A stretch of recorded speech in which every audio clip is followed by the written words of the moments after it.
వలన సమస్తము సాధ్యమే, అసాధ్యమైనది ఏది కూడా లేదు.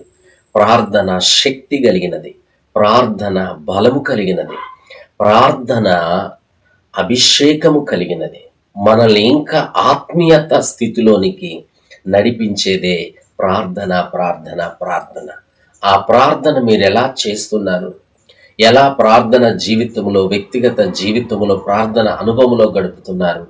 మన మోకాళ్ళు నేలకు అంటిన కొలది మోకాళ్ళ మీద మనం ఉన్న సమయమంతా మన ప్రార్థన దేవుని పాదాల చెంతకు చేర్చబడుతుంది.